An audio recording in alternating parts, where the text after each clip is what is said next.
在塑料制成的无暇偶像背后，他们怀揣着什么期许？能从这精美的新品中着手多少奇迹？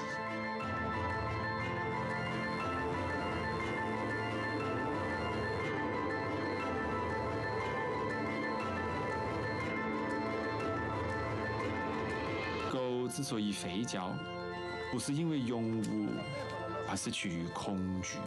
Meus amigos, se me permitem, ou à vontade, garanto-vos, meus caros compatriotas.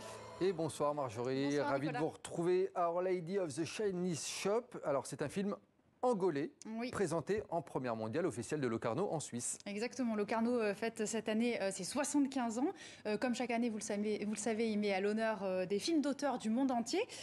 Pour cette édition, eh bien, il y a des participants de pays où on n'a pas l'habitude vraiment de voir leurs films. C'est le cas de l'Angola et du coup de Our Lady of the Chinese Shop dont vous venez de voir la bande-annonce. Alors c'est l'histoire en fait d'un marchand chinois qui va ramener des statuettes de la Vierge Marie dans un quartier de Luanda. Et on va suivre comme ça trois Angolais, trois histoires croisées. Le point commun, c'est qu'ils ont chacun une statuette chez eux. Alors c'est un film vraiment qui est très sensible sur la société angolaise.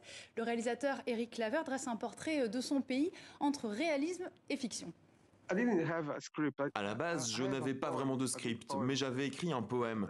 J'ai toujours aimé les contes. Pour moi, ce film, c'est un conte, mais un conte moderne. Nous avons le marchand chinois qui nous présente les autres personnages et nous fait découvrir la ville de Luanda.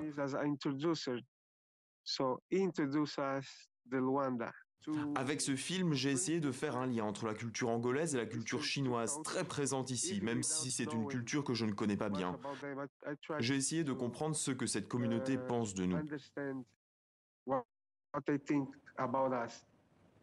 Voilà, c'est assez exceptionnel, hein, Nicolas, qu'un film comme ça soit à Locarno. Il faut savoir qu'en Angola, c'est très compliqué de faire du cinéma et être réalisateur. Et bien, au final, c'est presque un geste politique.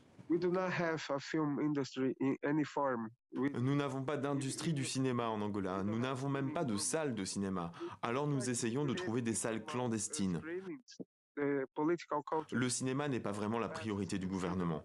Par conséquent, on cherche des alternatives pour montrer nos films malgré tout. Aujourd'hui, je veux que les gens connaissent mieux la culture de mon pays, mais je veux aussi qu'ils sachent que l'Angola peut faire du cinéma de qualité avec des intrigues intéressantes qui peuvent être débattues, comme ici au Festival de Locarno. Effectivement, c'est ça qui est très intéressant à Locarno, c'est de découvrir tous ces cinémas du monde entier. Bravo pour cette belle découverte, en tout cas Marjorie. Alors à Locarno aussi cette année, il y a des têtes d'affiche et des personnalités. Oui, comme par exemple Sophie Marceau.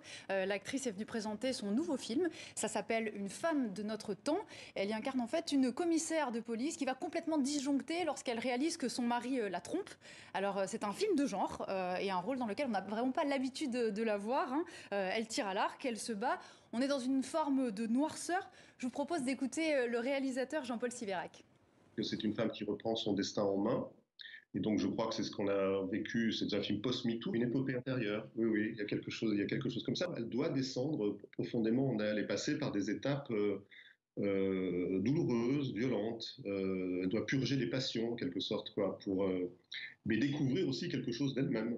Si j'ai pensé à Sophie Marceau, c'est parce que j'ai pensé que c'était une actrice qui, pour moi, n'avait pas une image totalement définie, puisque j'ai eu le sentiment de grandir un peu avec elle. Je me sentais très libre aussi de la filmer comme j'avais envie de le faire, et comme elle-même était très disponible à ça, c'est-à-dire qu'elle n'avait pas envie de reproduire en une énième fois ce qu'elle sait faire et tout ça, et plutôt de se lancer dans une aventure un peu particulière, comme elle le dit elle-même d'ailleurs. Eh bien voilà, ça m'a semblé un choix, a posteriori le choix est évident pour moi. Voilà, une femme de notre temps qui sera donc à découvrir dès le 5 octobre prochain dans les salles françaises, belges et puis suisses. Et qui a été donc projetée sur la célèbre Piazza Grande de Locarno cette semaine. Merci beaucoup Marjorie pour cette chronique spéciale Festival de Locarno en Suisse.